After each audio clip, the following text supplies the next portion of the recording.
നമസ്കാരം. ഞാനിവിടെ ചോദിക്കാൻ ഇന്നുള്ളത് തൊടുപുഴ മങ്ങാട്ടുകവലയിലാണ്.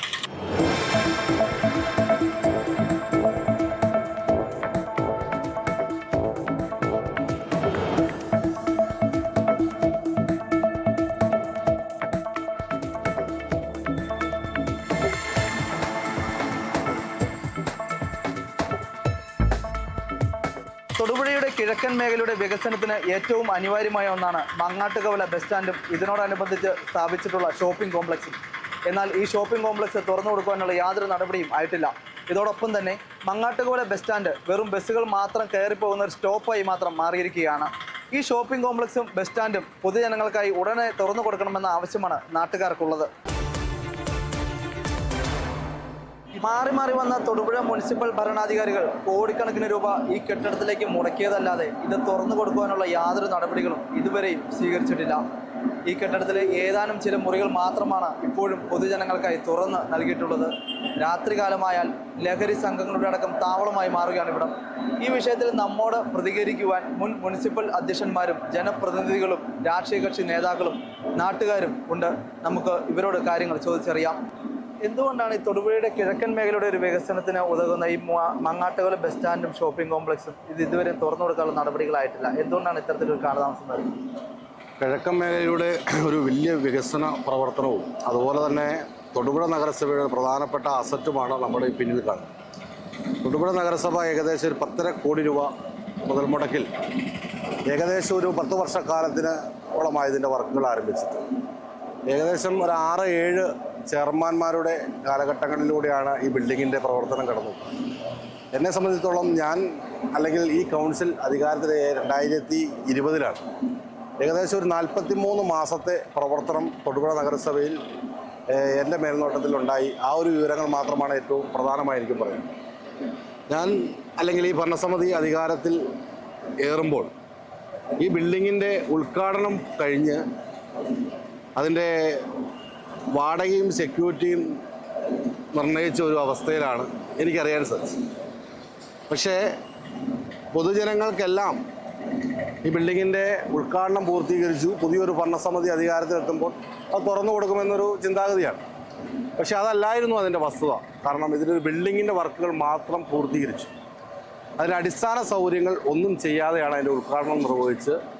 പക്ഷേ ജനങ്ങളുടെ ധാരണ തൊട്ടടുത്ത് വരുന്ന ഭരണസമിതി അല്ലെങ്കിൽ പുതിയ ചെയർമാനായ ഒരു സരീഷ് ജോർജ് തൊട്ടടുത്ത ദിവസം തന്നെ അതിൻ്റെ മുറികളെല്ലാം. പക്ഷേ അതിൻ്റെ ഒരു വസ്തുത ഇപ്പോഴും ഈ നാട്ടുകാർക്കും അല്ലെങ്കിൽ ഈ കഴിഞ്ഞ കാലഘട്ടങ്ങളിലെ ആളുകൾക്കും അറിയില്ല എന്നുള്ള സ്ഥിതിയുണ്ട്. ബിൽഡിങ്ങിൻ്റെ പണി പൂർത്തീകരിച്ച് ഞാൻ ചെയർമാനായതിനു ശേഷം അതിൻ്റെ ഇലക്ട്രിഫിക്കേഷൻ ഏകദേശം 1 കോടി രൂപയുടെ ഇലക്ട്രിഫിക്കേഷനാണ് ബിൽഡിംഗ്.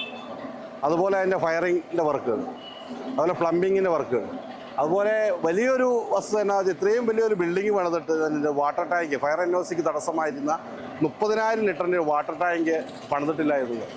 ഇതിന് മുകളിൽ കാണുന്ന ഈ 30,000 ലിറ്ററിൻ്റെ വാട്ടർ ടാങ്കിൻ്റെ പണി പൂർത്തീകരിച്ചാൽ മാത്രമേ ഫയർ എൻഒസി നമുക്ക് ലഭിക്കുകയുള്ളൂ.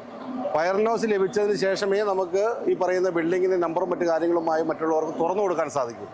30,000 ലിറ്ററിൻ്റെ വാട്ടർ ടാങ്കിൻ്റെ പണി പൂർത്തീകരിക്കുകയും ഇലക്ട്രിഫിക്കേഷൻ, അതുപോലെ പ്ലംബിങ്, ജനറേറ്റർ റൂം, ടോയ്ലറ്റ്, ഈ കാണുന്ന യാർഡ് തുടങ്ങി ഏകദേശം 10 കോടി രൂപയുടെ അടുത്ത് വരുന്ന ഒരു പ്രവർത്തനം ഈ ബിൽഡിങ്ങിൽ 43 മാസം കൊണ്ട് ഞാൻ ചെയർമാനായിരിക്കുമ്പോൾ ചെയ്തു.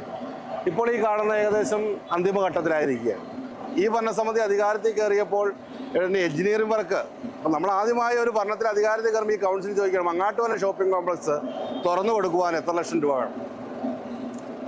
ഈ കൗൺസിലർമാർ 35 പേർ ഉൾപ്പെടെ 70 ലക്ഷം രൂപ വേണമെന്ന് 77 ലക്ഷം രൂപ വേണമെന്നാണ് ഇവിടുത്തെ എഞ്ചിനീയറിംഗ് വിഭാഗം അന്നിരുന്ന AXC ഞങ്ങളോട്. അപ്പോൾ തന്നെ ഞങ്ങൾക്ക് കിട്ടുന്ന വാർഡ് ഫണ്ടിൻ്റെ ഒരു ഭാഗമായിട്ട് കൗൺസിലർമാർക്ക് വാർഡിലേക്ക് കിട്ടിയ ഫണ്ട് അതിൻ്റെ ഒരു വീതം കൊണ്ടുവച്ച് ഈ യാർഡെല്ലാം കോൺക്രീറ്റ് ചെയ്യാനും അല്ല ടാറിങ് ചെയ്യാനും ഇതിൻ്റെ പക്ഷേ അത് വലിയൊരു കബളിപ്പിക്കലായിരുന്നു കൗൺസിൽ. അതായത് നഗരസഭയിൽ ഇരിക്കുന്ന മാറി മാറി വരുന്ന ഉദ്യോഗസ്ഥർക്ക് പോലും അല്ലെങ്കിൽ കഴിഞ്ഞ കാലഘട്ടങ്ങളിൽ ഭരണസമിതിക്ക് പോലും ഇതിൻ്റെ അകത്ത് പൂർത്തീകരിച്ച് ഇത് തുറന്നു കൊടുക്കുവാൻ എന്താണ് ചെയ്യേണ്ടതെന്നുള്ളതിനെക്കുറിച്ച് ഒരു വ്യക്തതയില്ലായിരുന്നു. ഓരോ ഭരണസമിതി അതിനെക്കുറിച്ച് പഠിച്ചു പറക്കി വരുമ്പോഴത്തേക്കും ഏതെങ്കിലും ഒരു ഭാഗം പൂർത്തീകരിക്കുമ്പോഴത്തേക്കും പിന്നീട് വരുന്നത് അതിനെക്കുറിച്ച് അറിയാൻ പാടില്ലാത്തൊരു സ്ഥിതി. അതാണ് കിഴക്കൻ മേഖലയുടെ വികസന മുരടിപ്പിന് ഏറ്റവും വലിയൊരു കാരണം. അതിനകത്ത് വ്യക്തമായി പറയുക എന്നുള്ളത് ദീർഘവീക്ഷണമില്ലാതെ ചെയ്തിരിക്കുന്ന പ്രവർത്തനം, അതിൻ്റെ ഓരോ ഘട്ടങ്ങളിൽ ചെയ്ത് തീർക്കേണ്ട പ്രവർത്തനങ്ങൾ തീർക്കാതെ മുന്നോട്ട് പോയി പക്ഷേ കഴിഞ്ഞ കാലഘട്ടങ്ങളിൽ എൻ്റെ ഒരു കാലയളവിൽ എനിക്ക് പരിചയമുള്ള അല്ലെങ്കിൽ എനിക്ക് അറിവുള്ള ഒരു കാര്യമാണ് ഞാൻ നമ്മുടെ തൊടുപുഴ നഗരസഭ ഉണ്ടായ കാലം മുതൽ നമുക്ക് ശരിക്കും മങ്ങാട്ടുകര ഷോപ്പിംഗ് കോംപ്ലക്സിൻ്റെ പണി നടന്നുകൊണ്ടിരിക്കുന്നതാണ് എന്ന് വേണം ഇപ്പോൾ പറയാൻ വേണ്ടിയിട്ട്. കാരണം അന്നു മുതൽ നമുക്ക് വരുന്ന ഭരണസമിതി എല്ലാം പുതിയത് UDF ഭരണസമിതി ആയിരുന്നു കൂടുതൽ നാളും ഉണ്ടായിരുന്നത്. ആ കാലഘട്ടങ്ങളിലെല്ലാം നഗരസഭയുമായി മങ്ങാട്ടുകര ഷോപ്പിംഗ് കോംപ്ലക്സുമായി ബന്ധപ്പെട്ട ഘട്ടം ഘട്ടമായിട്ടുള്ള മുന്നേറ്റങ്ങൾ ഉണ്ടാവാൻ വേണ്ടി നമ്മൾ തീരുമാനങ്ങൾ ഭരണസമിതിയിൽ എടുത്തിട്ടുണ്ട്. AM മുഹമ്മദ് കുഞ്ഞിലബ്ബ സ്മാരകം എന്ന് പേരിടുമ്പോൾ അതിന് മുമ്പേ ഷോപ്പിംഗ് കോംപ്ലക്സിനെ കുറിച്ച് ആലോചിക്കുകയും ആ സ്ഥലം എടുക്കുകയും ചെയ്യുന്നത് N ചന്ദ്രൻ്റെ കാലഘട്ടം മുതൽ നമ്മൾ ഇങ്ങോട്ട് പറയേണ്ടി വരും. എന്ന് വെച്ചാൽ ആദ്യത്തെ കൗൺസിൽ അന്ന് മുതൽ നമ്മൾ ഇങ്ങോട്ട് സ്ഥലം എടുക്കുകയും അതിനെക്കുറിച്ച് ആലോചിക്കുകയും ചെയ്തു. അതിന് ശേഷം അദ്ദേഹം AM മുഹമ്മദ് കുഞ്ഞിലബ്ബ കൗൺസിലിൻ്റെ അംഗമായിരിക്കുമ്പോൾ മരണപ്പെടുകയും ചെയ്തു. അദ്ദേഹത്തിൻ്റെ പേരിടണം എന്ന് തീരുമാനിച്ചു. അത് കഴിഞ്ഞ് പഴയ ഒരു ബിൽഡിംഗ് ഒക്കെ പണിതു. അതിനുശേഷം മുന്നോട്ട് വന്ന ഭരണസമിതിയുടെ കാലഘട്ടത്തിലാണ് പുതിയ ഷോപ്പിംഗ് കോംപ്ലക്സ് പണിയുന്നതിനെ കുറിച്ച് ആലോചിക്കുന്നത്. അത് ഈ കിഴക്കൻ മേഖലയുടെ വികസനത്തെ കേന്ദ്രീകരിച്ച് തന്നെയാണ് നമ്മൾ അങ്ങനെ ഒരു തീരുമാനം എടുത്തത്. എന്നിരുന്നാൽ കൂടിയും പല കാര്യങ്ങളാൽ അത് ഇങ്ങനെ പെൻഡിങ് വന്ന് ഒരിക്കലും നമുക്ക് മുന്നോട്ട് കൊണ്ടുപോകാൻ പറ്റാത്തൊരു സാഹചര്യമായിരുന്നു. എന്നാൽ സമയബന്ധിതമായി ഇതിന് വേണ്ടുന്ന ആ വർഷാവർഷം നമ്മൾ കൃത്യമായ ഫണ്ട് ഇതിനകത്ത് ചെലവഴിക്കാൻ വേണ്ടിയിട്ട് നമ്മൾ ഉപയോഗിക്കാൻ വേണ്ടിയിട്ട് നമ്മൾ വയ്ക്കുന്നുണ്ടായിരുന്നു, വകയിരുത്തുന്നുണ്ടായിരുന്നു. പക്ഷെ അത് ചെലവഴിക്കാൻ സാധിച്ചിട്ടില്ല പല ഭരണസമിതികളുടെ കാലത്തും. UDF കാലത്താണ് ഈ പറയുന്നത്. അതിനുശേഷം ഇങ്ങോട്ട് മിനിമതു 6 മാസ കാലയളവിൽ ചെയർപേഴ്സണായി വന്ന സമയത്താണ് അതിന് തൊട്ട് മുമ്പ് സഫിയ ജബ്ബാർ പല ഉദ്ഘാടനങ്ങൾ നടത്തി വെക്കുക മാത്രമല്ലാതെ അതിൻ്റെ അകത്ത് മുന്നോട്ട് ഒരു കാര്യവും ചെയ്യാൻ നമുക്ക് സാധിച്ചിട്ടുണ്ടായിരുന്നില്ല. പിന്നെ 6 മാസം സമയം ഇവർ അവിശ്വാസ പ്രമേയത്തിലൂടെ സഫിയ ജബ്ബാർ ചെയർപേഴ്സൺ സ്ഥാനത്ത് നിന്ന് മാറി അടുത്തയാൾക്ക് കൊടുക്കേണ്ട ഘട്ടത്തിൽ അവർ തമ്മിലുള്ള അറിയാലോ അന്ന് വന്ന വോട്ടിങ്ങിലുള്ള ഇതൊക്കെ കാരണം മിനിമത് ഒരു 6 മാസ കാലത്തേക്ക് അവിശ്വാസം കൊണ്ടുവരുന്നത് വരെ 6 മാസത്തേക്ക് മിനിമത് ചെയർപേഴ്സൺ ആയിരിക്കുന്ന സമയത്താണ് അതിൻ്റെ തറക്കല്ലിടാനായിട്ട് പറ്റിയത്. അന്ന് തറക്കല്ലിട്ട് പണി തുടങ്ങിയെങ്കിലും അത് ഇങ്ങോട്ട് ശേഷം അപ്പോൾ അതിന് മുമ്പ് അന്നുണ്ടായിരുന്ന ബിൽഡിങ്ങിൻ്റെ എസ്റ്റിമേറ്റ് പ്രകാരമാണ് നമ്മൾ ബിൽഡിംഗ് പണിയെ ആരംഭിച്ചത്. എന്നാൽ അന്ന് UDF ഭരണസമിതി കാലത്താണ്. എന്നാൽ അന്ന് ഇതിന് വാട്ടർ ടാങ്ക് പോലും പണിയുന്നതിനുള്ള ഒരു അനുമതി ഉണ്ടായിരുന്നുമില്ല. ഇങ്ങോട്ട് മുന്നോട്ട് ചെയർപേഴ്സണായി മിനിമത് വന്നതിന് ശേഷം പെർമിറ്റ് കൊടുത്തു മുന്നോട്ട് വന്ന് വർക്ക് അത്യാവശ്യം ഘട്ടം ഘട്ടമായിട്ട് നടന്നു വന്ന് പിന്നെ വന്ന ചെയർമാൻ വന്നപ്പോഴും കാര്യമായ ഇതൊന്നും ഉണ്ടായിട്ടില്ല. അതിനുശേഷം ഈ സനീഷ് ജോർജ് LDF ഭരണസമിതി വന്നതിന് ശേഷം വീണ്ടും അതിന് വാട്ടർ ടാങ്ക് വയ്ക്കുന്നതിന് ഫണ്ട് അനുവദിക്കുകയും വാട്ടർ ടാങ്കിൻ്റെ കാര്യങ്ങളെല്ലാം നടക്കുകയും ചെയ്തു. പിന്നെ എവിടേക്കോ എന്തൊക്കെയാണെന്ന് നമുക്ക് പറയാൻ പറ്റുന്നില്ലാത്ത തരത്തിൽ ഇതിൽ പെൻഡിങ് വരിക. ഇത് ഒരു ഭരണസമിതിയുടെ കാലത്തും ഇത് മുന്നോട്ട് നീങ്ങുന്നില്ല എന്ന ആവശ്യത്തിനുള്ള ഫണ്ട് വയ്ക്കുന്നുണ്ടായിരുന്നു. ഈ പ്രാവശ്യം ഞാൻ 6 മാസം ചെയർപേഴ്സൺ ആയിരുന്ന സമയത്ത് ഞാൻ കയറുമ്പോഴാണ് പിന്നീട് അതിൻ്റെ അകത്ത് ലിഫ്റ്റിൻ്റെ വർക്കൊന്നും ആയിട്ടില്ല, ഫയറിൻ്റെ ഒന്നും ആയിട്ടില്ല, അതുപോലെ മേളിലോട്ട് കയറുന്ന സ്റ്റെയറിൻ്റെ വർക്കുകളൊന്നും നടന്നിട്ടില്ല. അതിന് ശേഷമാണ്. എന്നാൽ ഇതിനെല്ലാം ഫണ്ട് നേരത്തെ ഒരു 2-2.5 വർഷം മുമ്പ് മുതൽ ഫണ്ട് ഉണ്ടായിരുന്നതാണ് താനും. അതിനുശേഷം ഞാൻ ചെയർപേഴ്സണായി കയറിയതിന് ശേഷമാണ് അതിൻ്റെ ലിഫ്റ്റിൻ്റെ വർക്ക് പൂർത്തീകരിക്കാൻ പറ്റിയത്. പൂർത്തീകരിക്കാൻ കഴിഞ്ഞു എന്ന് നമുക്ക് പൂർണ്ണമായിട്ട് പറയാനും പറ്റത്തില്ല. കാരണം അതിൻ്റെ ഫയറിൻ്റെ NOC ആ ബിൽഡിങ്ങിനുള്ള ഫയറിൻ്റെ NOC കിട്ടിയാൽ മാത്രമേ ഉള്ളൂ ലിഫ്റ്റ് വർക്ക് ചെയ്യിപ്പിക്കാൻ നമുക്കാവുള്ളൂ. അപ്പോൾ ഫയറിൻ്റെ NOC കിട്ടുന്നത് വരെയുള്ള വർക്കുകൾ ഞാൻ ആക്കി വെച്ചിട്ടാണ് ഞാൻ അവിശ്വാസ പ്രമേയത്തിലൂടെ പുറത്തു വരുന്നത്. അതുവരെയുള്ള വർക്കുകൾ ഞാൻ കൃത്യമായി നടത്തിയിട്ടുണ്ട്. അപ്പോൾ ഫയറിൻ്റെ NOC കിട്ടിയതും ഈ ലിഫ്റ്റിൻ്റെ വർക്ക് പൂർത്തീകരിക്കുക ഇത്രയൊക്കെ ആക്കുകയൊക്കെ ചെയ്തിട്ടുണ്ട്. കോടിക്കണക്കിന് രൂപയല്ലേ ഇതിനകത്ത് മുടക്കുന്നത്? ഏകദേശം 10 കോടിയിലേറെ 11 കോടി രൂപ ആദ്യം തന്നെ ഇതിലേക്ക് മുടക്കി. ഇപ്പം തന്നെ അത് അത്രയും പൈസ മുടക്കി കിടക്കുന്നു. അതുപോലെ തന്നെ ബസ് സ്റ്റാൻഡ് ബസ്സുകൾ കയറി ഇറങ്ങി പോകുന്നല്ലാതെ അവിടെ നിന്ന് സർവീസ് ആരംഭിക്കാൻ യാതൊരു നടപടിയില്ല. വെറും ബസ് സ്റ്റോപ്പായിട്ട് മാത്രം അത് ചുരുങ്ങിക്കാണ്. അപ്പോൾ ഇതിലേക്കൊരു നടപടി ഇനിയെങ്കിലും ഈ കൗൺസിലർമാരും എല്ലാവരും ഇടപെട്ട് ഒരു നടപടി വേണ്ടേ? തീർച്ചയായിട്ടും വേണം. നമുക്കതിനു വേണ്ടി ട്രാഫിക് അഡ്വൈസറി കമ്മിറ്റി കൂടണമെന്ന് നമ്മൾ ആലോചിക്കും. ഇതിനു മുമ്പ് ഒരു അഡ്വൈസറി കമ്മിറ്റി കൂടിയ സമയത്ത്, ഞാൻ ഇരിക്കുന്ന സമയത്തല്ല, അതിന് മുമ്പ് അഡ്വൈസറി കമ്മിറ്റി കൂടിയപ്പോൾ ഈ കിഴക്കൻ മേഖലയുമായി ബന്ധപ്പെട്ട് ബസ് ഇങ്ങോട്ട് തിരിച്ചു വിടുന്നതുമായി ബന്ധപ്പെട്ട് ചർച്ച വന്നപ്പോൾ തന്നെ അത് വലിയൊരു വിവാദത്തിലേക്ക് വഴി മാറുമായിരുന്നു. ഏതായാലും അത് അങ്ങനെ വന്നില്ല. എന്നാൽ നമുക്ക് അഡ്വൈസറി കമ്മിറ്റി കൂടണമെന്നും അതിനുശേഷം ബസ് ഇതിലെ കയറി ഇറങ്ങി പോകുന്ന പല റൂട്ടിലേക്കുള്ള ബസ്സുകളും ഇതിൽ വഴി കയറി ഇറങ്ങി പോകണം എന്നുള്ള തീരുമാനം എടുക്കുക കൂടി നമ്മൾ ചെയ്തു വെച്ചിട്ടുണ്ടായിരുന്നു. പക്ഷേ ഞാൻ പറഞ്ഞല്ലോ, ഇപ്പോൾ ഈ 1 മാസമായിട്ട് ഒരു കാര്യവും മങ്ങാട്ടുകര ബസ് സ്റ്റാൻഡുമായി ബന്ധപ്പെട്ട ഒരു കാര്യവും നീങ്ങുന്നില്ലാത്ത അവസ്ഥ പഴയതുപോലെ തന്നെ തുടർന്ന് വരുന്ന ഒരു സ്ഥിതിയാണ് ഇപ്പോൾ നിലവിൽ നിൽക്കുന്നത്. നാട്ടുകാരുടെ ആരോപണവും ആശങ്കകളും സത്യം പറഞ്ഞാൽ അത് കഴമ്പളാണ്. കാരണം ഏറെ നാളുകൾ, ഒരേ വർഷങ്ങളായിട്ടുള്ള കിഴക്കൻ മേഖലയിൽ പ്രത്യേകിച്ച് ജനങ്ങൾക്കുള്ള ഒരു വലിയ ആക്ഷേപമാണ്. ഏതൊരു ഭരണ സംവിധാനം വരുമ്പോഴും കിഴക്കൻ മേഖലയോട് എപ്പോഴും ഒരു അവഗണന കാണിക്കുന്നു എന്നുള്ളത്. ഇപ്പോൾ തൊടുപുഴ നഗരസഭയുമായി ബന്ധപ്പെട്ട് ഈ പട്ടണത്തിൽ ഇനി വികസിക്കുന്ന ഒരു പ്രദേശം എന്നുള്ള രീതിയിൽ മങ്ങാട്ടുകവലയും പരിസര പ്രദേശവും അതിൻ്റെ ബസ് സ്റ്റാൻഡും അതിൻ്റെ ഷോപ്പിംഗ് കോംപ്ലക്സുമെല്ലാം അത് യാഥാർത്ഥ്യമാവുകയും അത് ഫംഗ്ഷൻ ആവുകയും ചെയ്യുക എന്നുള്ളത് വളരെ അത്യന്താപേക്ഷിതമായ കാര്യമാണ് എന്നുള്ള കാര്യത്തിൽ യാതൊരു തർക്കവുമില്ല.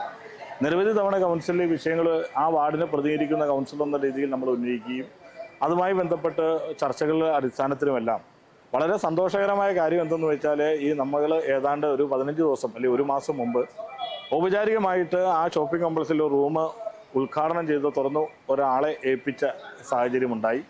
അതോടൊപ്പം തന്നെ ഇപ്പോൾ അടുത്ത് തന്നെ അതിൻ്റെ മറ്റു റൂമുകൾ അതിൻ്റെ ഫയറിൻ്റെ ഒരു പ്രശ്നമാണ്. ഫയറിൻ്റെ NOCക്ക് കൊടുത്തു. ഏതായാലും ഇന്നത്തെ നിലവാരം അനുസരിച്ച് അല്ലെങ്കിൽ നമുക്ക് ഈ മുനിസിപ്പൽ കൗൺസിലിൽ ബന്ധപ്പെട്ട ഉദ്യോഗസ്ഥരിൽ നിന്ന് കിട്ടിയ വിവരങ്ങളുടെ അടിസ്ഥാനത്തിൽ ഒരു മാസത്തിനുള്ളിൽ ആ ഷോപ്പിംഗ് കോംപ്ലക്സിലെ മുഴുവൻ മുറികളും ആവശ്യക്കാർക്ക് തുറന്നു കൊടുക്കാവുന്ന ഒരു തരത്തിലേക്കുള്ള ഒരു സാഹചര്യം അടുത്തു എന്നുള്ളതാണ് പറയുന്നത്. ബസ് സ്റ്റാൻഡ് നവീകരണവുമായി ബന്ധപ്പെട്ട് നഗരസഭ മാത്രം വിചാരിച്ചാൽ നടക്കുന്ന ഒരു കാര്യമല്ല. നവീകരണമല്ല, അവിടുന്ന് ബസ് സർവീസ് തുടങ്ങണവുമായി ബന്ധപ്പെട്ട് ഉൾപ്പെടെ ബഹുമാനപ്പെട്ട MLAയുടെ നേതൃത്വത്തിൽ നമ്മൾ ഇവിടെ മുനിസിപ്പാലിറ്റിയിലെ ട്രാഫിക് അഡ്വൈസറി കമ്മിറ്റി കൂടിയപ്പോൾ വർഷങ്ങൾക്ക് മുമ്പ് ഇതേ ആവശ്യം ഉന്നയിക്കുകയും നമ്മുടെ ഈ കൂത്താട്ടുകുളം കോട്ടയം ഭാഗത്തേക്ക് പോകുന്ന ബസ്സുകൾ, വൈക്കം കൂത്താട്ടുകുളം കോട്ടയം ഭാഗത്തേക്ക് പോകുന്ന ബസ്സുകളെങ്കിലും ആ സ്റ്റാൻഡിൽ നിന്ന് ഓട്ടം ആരംഭിക്കണം എന്നുള്ള തരത്തിൽ വരികയും കുറച്ച് ദിവസം എനിക്ക് തോന്നുന്നത് ആ തരത്തിൽ വരികയും വീണ്ടും അത് ഇല്ലായ്മപ്പെടുകയാണ് ചെയ്തത്. അതൊക്കെ ഒരു കൂട്ടായ യജ്ഞത്തിന് അത് തന്നെയാണ് അവിടുത്തെ ജനങ്ങളുടെ ഏറ്റവും വലിയ ആക്ഷേപം, കിഴക്കൻ മേഖലയോടുള്ള അവഗണന എന്നുള്ളത്. ഇത് ശരിക്കും പറഞ്ഞു കഴിഞ്ഞിട്ടുണ്ടെങ്കിൽ കാലങ്ങൾ ഒരുപാടായി ഈ കോംപ്ലക്സ് ഇങ്ങനെ കിടക്കുന്നു. അപ്പോൾ ഇത് ഈ ഭാഗത്തേക്കുള്ളൊരു വികസനത്തിൻ്റെ മെയിൻ ഭാഗമാണിത്. നമ്മുടെ തൊടുപുഴയുടെ തന്നെ ഒരു വികസനം എന്ന് പറയാം. ഇത് ഒരുപാട് വർഷക്കാലയളവിൽ ഇതിങ്ങനെ കിടക്കുന്നു. അത് സ്വാഭാവികമായിട്ടും ഈ കഴിഞ്ഞിടെ ഇത് തുറന്നു കൊടുക്കാനുള്ള ഒരു മറ്റ് ആളുകൾക്ക് കടകളും കാര്യങ്ങളെല്ലാം തുറന്നു കൊടുക്കാനുള്ളൊരു സംവിധാനം ചെയ്ത് കഴിഞ്ഞപ്പോഴത്തേനും അതിനകത്ത് ഒരുപാട് സെക്യൂരിറ്റി എമൗണ്ട് ഒരു സാധാരണക്കാരന് ഈ പറഞ്ഞ പോലെ ഈ റൂമുകളും കാര്യങ്ങളും നമുക്ക് എടുക്കാൻ സാധിക്കുന്നില്ല. പിന്നെ അതിനുശേഷം ഇപ്പോൾ ഒരു സെക്യൂരിറ്റി കുറച്ചു എന്ന് പറയുന്നു, പക്ഷേ പിന്നും ഇതുപോലെ തന്നെയാണ്. പിന്നെ ഇതൊന്നും അല്ലെങ്കിൽ പോലും നമുക്കിപ്പോൾ നിലവിൽ നമ്മുടെ മുനിസിപ്പാലിറ്റിയുടെ ഒരു അവസ്ഥ അറിയാം. പാർക്കിംഗ് ഇല്ല, നിന്ന് തിരിയാൻ പോലുള്ള ഒരു സ്ഥലമോ കാര്യങ്ങളോ ഇല്ല. അത് വേണമെങ്കിൽ നമുക്ക് ഇങ്ങോട്ട് കൊണ്ടുവന്നു കഴിഞ്ഞാൽ പാർക്കിങ്ങായി കാര്യങ്ങളായി ഇഷ്ടംപോലെ സ്ഥലങ്ങളായി നമുക്ക് തിരക്കുകളും കാര്യങ്ങളെല്ലാം നമുക്കൊരു പരിധി വരെ ടൗണിൽ വരെ നമുക്ക് നിയന്ത്രിക്കാൻ വരെ സാധിക്കും. ഒരു നിലവിലെ ഇപ്പോഴത്തെ വികസനത്തിൻ്റെ ഭാഗമായിട്ട് പറയുകയാണെങ്കിൽ ഈ ഭാഗത്തേക്കുള്ള വികസനത്തിൻ്റെ മെയിൻ ഒരു ഭാഗമാണ് ഈ അടഞ്ഞു കിടക്കുന്ന നമ്മുടെ ഈ കോംപ്ലക്സ് എന്ന് പറയുന്നത്. ഏകദേശം നിങ്ങൾക്ക് നോക്കിയാൽ കാണാം ആ ബസ് സ്റ്റാൻഡിൻ്റെ ബോർഡ് വെച്ച് ആ ബോർഡിൻ്റെ അവസ്ഥ പോലും ഇപ്പോൾ തുരുമ്പെടുത്തു തുടങ്ങി. അത്രയും കാലഘട്ടമായിട്ട് പോലും ഇത് ജനങ്ങൾക്ക് തുറന്നു കൊടുക്കാൻ ഇവിടുത്തെ അധികാരികൾക്ക് സാധിച്ചിട്ടില്ല.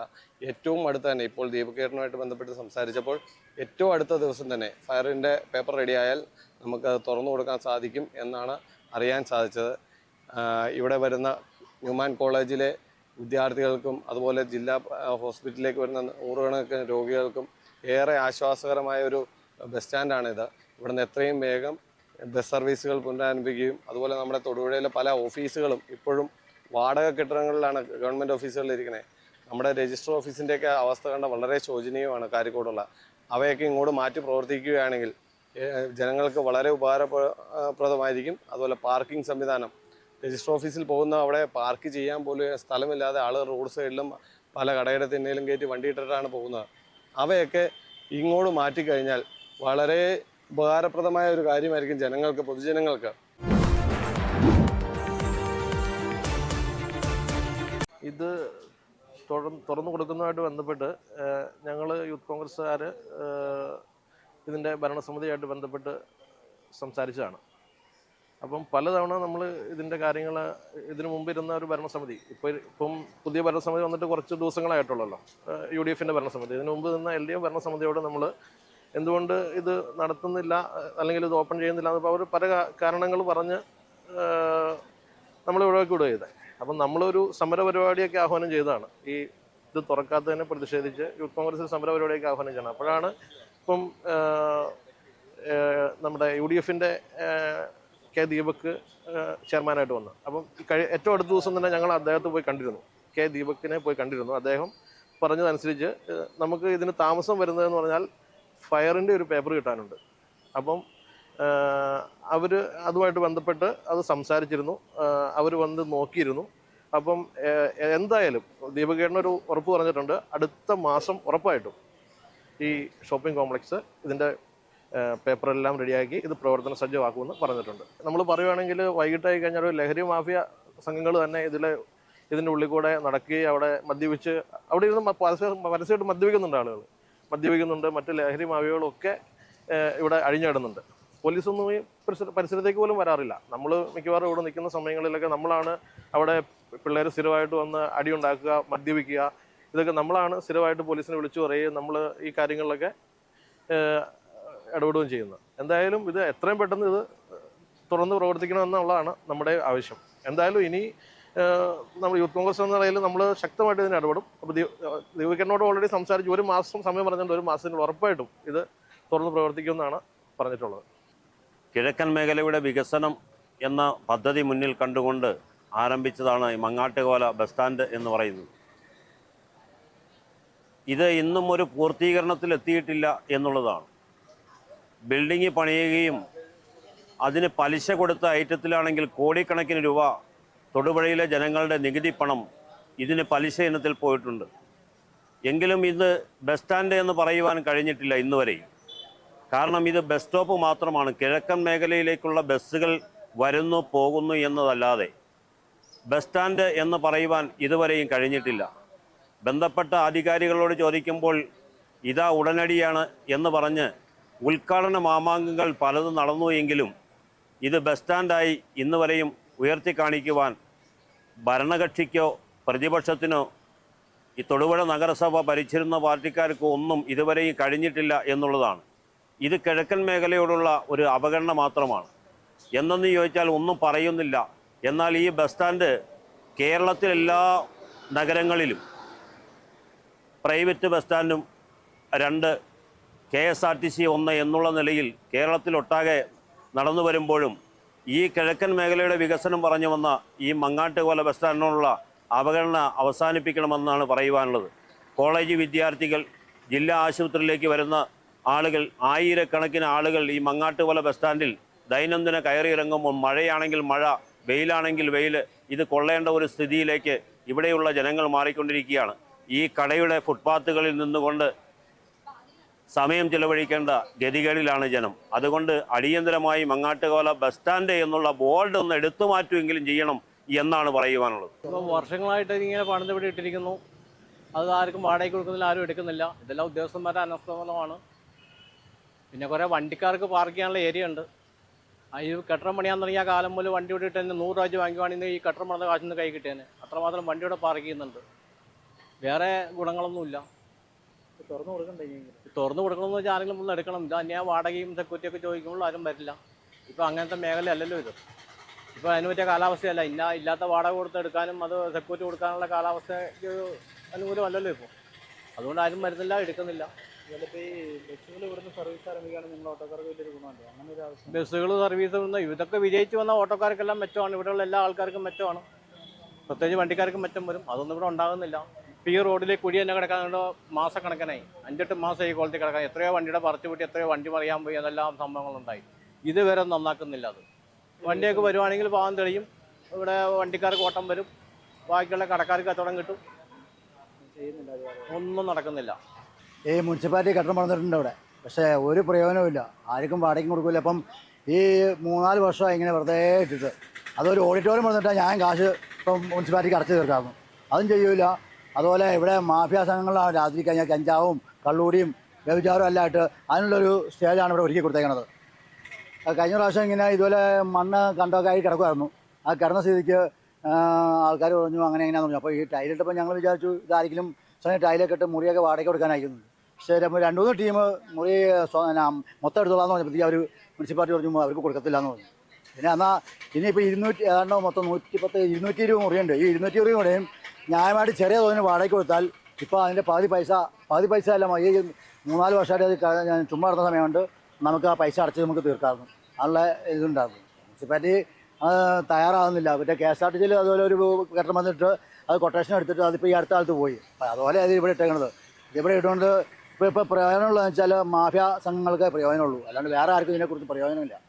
കാരണം അവർ വൈകുന്നേരം അയക്കുമ്പോൾ വിളയാട്ടം അവരുടെ അവരിപ്പോൾ ആരാന്ന് പറയില്ല. വൈകുന്നേരം ഇവിടെ നിന്ന് കഴിഞ്ഞാൽ അവർ കഞ്ചാവ് വലിക്കുന്നു, കൊടുക്കുന്നു, കച്ചവടമാക്കുന്നു. അതാണ് പെണ്ണുങ്ങളൊക്കെ അത്. പക്ഷെ അതിൻ്റെ ഇത് നമ്മളൊന്ന് സെറ്റപ്പായിട്ട് ഇത് ഇവിടെ രാത്രി ആയി കഴിഞ്ഞാൽ ഒരു 8 മണി കഴിഞ്ഞാൽ ഇവിടെ ഭയങ്കര അഴിഞ്ഞാട്ടോ. അപ്പോൾ അത് മേലധികാരികൾ ഇവിടെ നിന്ന് അവരുടെ ശ്രദ്ധയിൽ പെടുന്നില്ല അത്. അപ്പോൾ അവരോട് ഞങ്ങൾ പല പ്രാവശ്യം പറഞ്ഞിട്ടുണ്ട്, ഇത് നമുക്ക് ശ്രദ്ധിക്കണം കാര്യങ്ങളൊന്നും. അവർ ശ്രദ്ധിക്കുന്നില്ല. അവർ കുറച്ച് ശ്രദ്ധിക്കുവാണെങ്കിൽ ഇവിടെ ഒരുപാട് മാറ്റങ്ങൾ വരും. ഈ മങ്ങാട്ടുകാല ഒരു 8 മണി കഴിഞ്ഞാൽ ഭയങ്കര അലമ്പും വെള്ളമാണ്. കുറേ വണ്ടികൾ ചുമ്മാ അവിടെ പാർക്ക് ചെയ്തിട്ടുണ്ട്. അതിൻ്റെ അകത്ത് നിന്ന് അങ്ങോട്ടും ഇങ്ങോട്ട് ചീത്ത വിളിക്കുക, തമാശ കളിക്കുക, വണ്ടി എടുക്കുക, അത് എടുക്കുക, എല്ലാം എന്ന് വേണ്ട. അതിനകത്ത് ഈ ചള്ള് സ്ത്രീകളെ വരെ കൊണ്ടുവന്ന ഒരു സംഗതി അതിനകത്ത് കൈകാര്യം ചെയ്യാനുണ്ട്. അപ്പോൾ അങ്ങനെയുള്ള സ്റ്റേജ് വരുമ്പോൾ അത് വേണ്ടപ്പെട്ട അധികാരികൾ ഇത് കണ്ണു തുറക്കാത്തെങ്കിൽ അത് ഞങ്ങൾക്ക് വല്ലാത്ത ബുദ്ധിമുട്ടാകും. ഇനി അവർ ഇതിന് മുന്നോടിയായിട്ട് വന്നില്ലെങ്കിൽ ജനങ്ങൾ ഇതിന് മുന്നോട്ട് ഇറക്കേണ്ടി വരും. പക്ഷെ അതുകൊണ്ട് അപ്പോൾ ഉദ്യോഗസ്ഥന്മാർക്ക് ഒരു ബുദ്ധിമുട്ടായി തീരും. അപ്പോൾ അതുകൊണ്ട് അവർ എത്രയും പെട്ടെന്ന് അവർ വരിക, ഇതിൻ്റെ അടുത്ത പോകാൻ വഴി നോക്കുക. അതാണ് ഞങ്ങൾക്ക് പറയാനുള്ളത്. 1995 കൗൺസിലിൻ്റെ കാലത്ത് 1 വർഷം പൂർത്തിയാക്കി 1996 സെപ്റ്റംബർ മാസത്തിൽ ഉദ്ഘാടനം ചെയ്ത ബസ് സ്റ്റാൻഡാണിത്.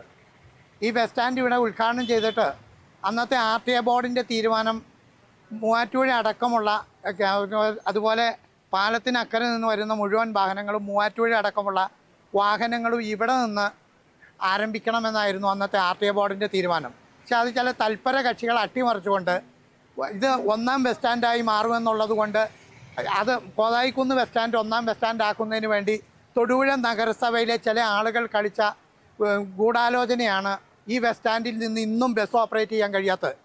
മുനിസിപ്പൽ കൗൺസിൽ തീരുമാനിച്ച 24 മണിക്കൂറിനുള്ളിൽ ഇവിടെ നിന്ന് ബസ് സർവീസ് തുടങ്ങാൻ കഴിയും എന്നിരിക്കെ പാലായിലേക്ക് പോകുന്ന വണ്ടികൾ കുറേ സമയം ഇവിടെ വന്ന് കിടക്കുകയും വൈക്കത്തേക്ക് പോകുന്ന വണ്ടികൾ കുറേ സമയം ഇവിടെ വന്ന് കിടക്കുകയും ചെയ്യുന്നതായിരുന്നു ഈ ബസ് സ്റ്റാൻഡിൽ വാഹനം കയറുന്നത്.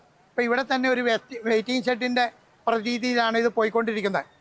എല്ലാ വർഷവും ഈ ബസ് സ്റ്റാൻഡ് പുനരുദ്ധാരണം നടത്തി ടാർ ചെയ്യും. 3 മാസം കഴിയുമ്പോൾ അത് കുളം തോണ്ടും. ഇതാണ് ഇരിക്കുന്നത്. ഈ മുനിസിപ്പൽ കൗൺസിലർമാർ തൊടുപുഴ മുനിസിപ്പാലിറ്റിയിലെ 35 കൗൺസിലർമാരിൽ 80% കൗൺസിലർമാർ ഈ കിഴക്കൻ മേഖലയിലാണെന്നൊരിക്കെ ഈ പ്രദേശത്തിൻ്റെ വികസനത്തിന് വേണ്ടി ഈ കൗൺസിലർമാർ ഇന്നുവരെ ചെറുവിരൽ അനക്കിയിട്ടില്ല എന്നുള്ളൊരു സത്യമാണ് ഈ ബസ് സ്റ്റാൻഡ് കാണുമ്പോൾ ഉള്ളത്. ഈ ബസ് സ്റ്റാൻഡിൽ നിന്ന് എന്തുകൊണ്ടാണ് ഓപ്പറേറ്റ് ചെയ്യാത്തത്? ചെറിയ നഗരമായ കട്ടപ്പനയിൽ നിന്ന് 2 ബസ് സ്റ്റാൻഡുണ്ട്, അടിമാലി 2 ബസ് സ്റ്റാൻഡുണ്ട്, മൂവാറ്റുപുഴ 2 ബസ് സ്റ്റാൻഡുണ്ട്, പെരുമ്പാവൂർ 2 ബസ് സ്റ്റാൻഡുണ്ട്, പാലായിൽ 2 ബസ് സ്റ്റാൻഡുണ്ട്. തൊടുപുഴയിൽ മാത്രം ഇത് പാടില്ല. തൊടുപുഴ വികസിച്ച് എന്തോ പൊട്ടാൻ വേണ്ടി നിൽക്കുകയാണെന്നാണ് ചില ആളുകൾ പറയുന്നത്. ഈ ബസ് സ്റ്റാൻഡിൽ നിന്ന് ബസ് ഓപ്പറേറ്റ് ചെയ്യാത്തത് തൊടുപുഴ നഗരസഭയുടെ കഴിവുകേടും ഇവിടുത്തെ ജനപ്രതിനിധികളുടെ ഉത്തരവാദിത്വ ബോധമില്ലായ്മയാണ് മങ്ങാട്ടുകോല ബസ് സ്റ്റാൻഡിൽ നിന്ന് ബസ് ഓപ്പറേറ്റ് ചെയ്യാത്തതെന്ന് പറയാൻ കഴിയും. അന്നത്തെ ചെയർമാനായിരുന്ന MP ഷൗക്കത്ത് അലി 1996 സെപ്റ്റംബർ മാസത്തിൽ രാജിവെക്കുമ്പോൾ ഇത് ഉദ്ഘാടനം ചെയ്തിട്ടാണ് ഈ ബസ് സ്റ്റാൻഡ് അദ്ദേഹം മുനിസിപ്പൽ ചെയർമാൻ സ്ഥാനം രാജിവെക്കുന്നത്. അതിനുശേഷം ഇങ്ങോട്ട് വന്ന ഈ മുനിസിപ്പാലിറ്റിയുടെ കഴിഞ്ഞ 25 വർഷത്തെ ഭരണനേട്ടം എടുത്തു നോക്കിയാൽ ഒരു ഓട്ടോറിക്ഷ സ്റ്റാൻഡ് ഈ നഗരത്തിൽ സ്ഥാപിക്കാൻ ഈ നഗരസഭയ്ക്ക് കഴിഞ്ഞിട്ടില്ല. ആകെ വികസനം എന്ന് പറയുന്നത് ഈ പണിതിട്ടിരിക്കുന്ന കെട്ടിടമാണ്. 3-4 വർഷക്കാലമായി ഈ കെട്ടിടം പണിതിട്ട് 10 പൈസ മുനിസിപ്പാലിറ്റിക്ക് വരുമാനമില്ല. ഒരു ഓട്ടോറിക്ഷ സ്റ്റാൻഡ് തൊടുപുഴ നഗരസഭയിൽ, കേരളത്തിൽ തൊടുപുഴ നഗരസഭയിൽ അംഗീകൃത ഓട്ടോ സ്റ്റാൻഡ് ഇല്ലാത്ത ഏക നഗരമാണ് തൊടുപുഴ എന്ന് പറയേണ്ടി വരുന്നത് ഖേദകരമാണ് എന്ന് മാത്രമാണ് എനിക്ക് പറയാനുള്ളത്. തൊടുപുഴ മുനിസിപ്പാലിറ്റി കോടികൾ മുടക്കി പണിതിട്ടേക്കണ ഈ കെട്ടിടത്തിൽ വൈകിട്ടായി കഴിഞ്ഞാൽ കഞ്ചാവ് കച്ചവടം, ലഹരി മാഫിയയുടെ ഭയങ്കര അഴിഞ്ഞാട്ടമാണ്. അതുകൊണ്ട് ഈ മങ്ങാട്ടുകോല ബസ് സ്റ്റാൻഡിൽ കഴിയുന്ന ഞങ്ങൾക്ക് ഇതുകൊണ്ട് ഭയങ്കര ബുദ്ധിമുട്ടാണ്. ഇതിന് എത്രയും പെട്ടെന്ന് തൊടുപുഴ മുനിസിപ്പാലിറ്റി ഒരു അടിയന്തര നടപടി സ്വീകരിച്ച് ഈ മങ്ങാട്ടുകോല ബസ് സ്റ്റാൻഡ് ഒരു ബസ്സുകാർക്ക് പാർക്ക് ചെയ്യാൻ പറ്റിയ സൗകര്യമുണ്ടാക്കി കൊടുക്കണമെന്ന് ഇവിടുത്തെ ജനങ്ങളുടെ പൊതുവായിട്ടുള്ള ഒരു അഭിപ്രായമാണ്. തൊടുപുഴ കെട്ടിടം കോടികൾ മുടക്കി പണിതിട്ടിട്ട് ഇതിന് ഭയങ്കര കൊട്ടേഷനാണ് അവർ ചോദിച്ചുകൊണ്ടിരിക്കുന്നത്. 10 ലക്ഷം രൂപ 15 ലക്ഷം രൂപയ്ക്കാണ് ഇതിന് കൊട്ടേഷൻ ചോദിക്കുന്നത്. അതുകൊണ്ട് സാധാരണക്കാർക്ക് ഇത് ഒരു കട ചെയ്ത് മുമ്പോട്ട് പോകാനുള്ള സാഹചര്യമില്ല. അതിൽ മൊത്തം കഞ്ചാവ് കച്ചവടവും MDMA കച്ചവടക്കാരുമാണ് അതിൽ അഴിഞ്ഞാട്ടം നടന്നുകൊണ്ടിരിക്കുന്നത്. അതിനൊരു അധികാരികൾ വേണ്ട നടപടി സ്വീകരിക്കണം. ഇത് കിഴക്കൻ പ്രദേശത്തോടുള്ള അവഗണനയാണ് മെയിനായിട്ട് കാണുന്നതിനകത്ത്. ഈ പ്രദേശം വികസിച്ച് കഴിഞ്ഞാൽ മറ്റുള്ള ഇതിന് പാലത്തിനക്കരെയുള്ള അവർക്കുള്ള വികസനം കുറയും. അതുകൊണ്ടാണ് ഈ പ്രദേശം വികസിക്കാതിരിക്കാൻ വേണ്ടി വളരെ രാഷ്ട്രീയ ഇടപാട് മൊത്തം എന്നാണ് എനിക്ക് മനസ്സിലാകുന്നത്. എല്ലാ വണ്ടികളും ഇഷ്ടംപോലെ പാർക്കിംഗ് ഗ്രൗണ്ട് ആക്കിയൊക്കെയാണ് ഇപ്പോൾ. ബസ് സ്റ്റാൻഡ് എന്ന് പറയാൻ മാത്രമേ പറ്റുള്ളൂ. ഇതിപ്പം ബസ് സ്റ്റാൻഡിൽ നിന്ന് നമുക്ക് വാക്കുകൊണ്ട് പറയാമെന്നല്ലാതെ ഇവിടെ ഒരു ബസ് ഓപ്പറേറ്റ് ചെയ്യണമൊന്നുമില്ല. 2018 കോടിക്കണക്കിന് രൂപ മുതൽ മുടക്കി ഈ കെട്ടിടത്തിൻ്റെ നിർമ്മാണം ആരംഭിച്ചത്. നിരവധി മുറികൾ 3 നിലകളിലായി ഇതിലുണ്ട്. വാടകയും സെക്യൂരിറ്റി ഡെപ്പോസിറ്റ് തുകയും കുറച്ച് പൊതുജനങ്ങൾക്കായി ഈ കെട്ടിടം വിട്ടുകൊടുക്കണമെന്ന ആവശ്യമാണ് നാട്ടുകാർക്കുള്ളത്. അതോടൊപ്പം തന്നെ മങ്ങാട്ടുകവലയുടെ സമഗ്ര വികസനത്തിനായി ജനപ്രതിനിധികൾ ഇടപെടണമെന്നും നാട്ടുകാർ ആവശ്യപ്പെടുന്നു.